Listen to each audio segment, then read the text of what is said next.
Hello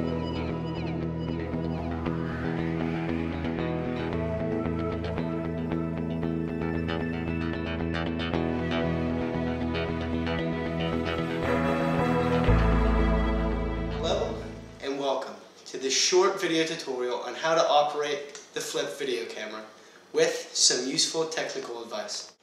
Think about how you want your project to look before you begin shooting. Be sure to create a storyboard with the shots you want to get. Be sure your footage answers the question of who, what, where, and why. You should take a lot of footage while filming, and to ensure that you have enough sections to choose from and you only make the best selections for your movie. On the right hand side of your video camera, there's a little switch. By flicking it down, turns the camera on. On the bottom of the camera, there is a switch with a locked and an unlocked symbol. By switching it to the left, you unlock the back housing. In there is where you place your fully charged AA batteries.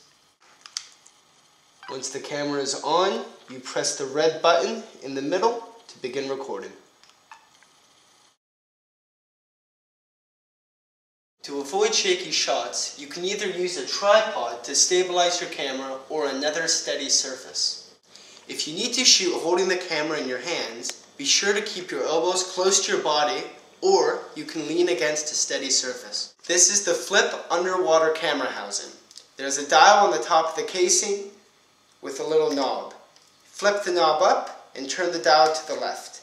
This opens up the housing for you to place the camera inside. The orange O-ring around the insert of the camera should be clean and have no trace of hairs, since this can cause the camera housing to flood. Ensure your strap is removed from your Flip video camera so it does not interfere with its placement in the underwater housing. Next, match the lens to the lens on the housing.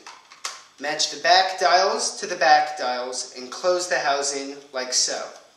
To lock the housing, you turn the dial at the top and flick down the switch.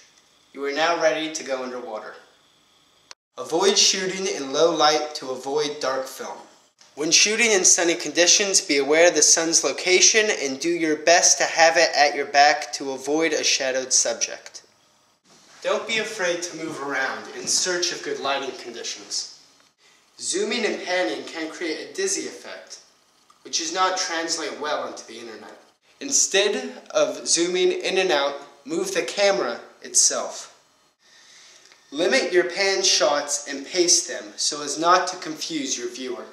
Sound and voices are extremely important elements of your video and should be carefully controlled. When shooting outdoors, remember to check that there aren't any distorting noises, such as airplanes, loud vehicles, or excessive wind. When recording people's voices, be sure to keep the camera close to your subject to ensure the best results. When editing your video, keep in mind that clean cuts are better than a lot of transitions and effects, which detract from the storyline. Thanks for tuning in to Turtle Vision.